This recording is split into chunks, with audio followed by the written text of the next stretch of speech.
வழக்கமாக மிகவும் கம்பீரமாகவும் கராராகவும் காணப்படும் ரஷ்ய அதிபர் விளாடிமிர் புட்டின் சமீபத்தில் செய்த ஒரு செயல் ஒட்டுமொத்த உலகையுமே ஆச்சரியத்திலும் நெகிழ்ச்சியிலும் ஆழ்த்தியுள்ளது. 2026 பாராலிம்பிக் குளிர்கால விளையாட்டுப் போட்டிகளில் பதக்கம் வென்ற வீரர்களை கௌரவிக்கும் விழாவில்தான் அந்த சம்பவம் நடந்தது. ரஷ்யாவின் தங்கப்பதக்க நாயகன் இவான் கோலுப்கோவ் மேடைக்கு அழைக்கப்பட்டார். அவருக்கு நாட்டின் உயரிய விருதான ஆர்டர் ஆஃப் ஃப்ரெண்ட்ஷிப் விருதை வழங்க புட்டின் முன்வந்தார். பொதுவாக உலக தலைவர்கள் நேராக நின்றபடிதான் விருதுகளை வழங்குவார்கள்.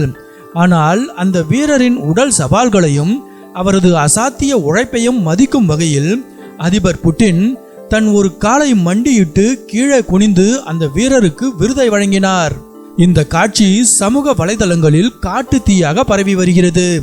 தன்னிகரற்ற ஒரு தலைவரிடமிருந்து கிடைத்த மிகப்பெரிய மரியாதை இது என பலரும் கருத்து தெரிவித்து வருகின்றனர். எத்தனையோ சாதனைகள் செய்திருந்தாலும் ஒரு வீரரின் போராட்ட குணத்திற்கு முன்னே தன் பதவியையும் அதிகாரத்தையும் மறந்து புட்டின் மண்டியிட்டது அந்த விழாவின் சிகரமான தருணமாக அமைந்தது. இது வெறும் விருது வழங்கும் நிகழ்வு மட்டுமல்ல, ஒரு மாற்றுத்திறனாளி வீரரின் கடின உழைப்புக்கு கிடைத்த உச்சக்கட்ட அங்கீகாரம்.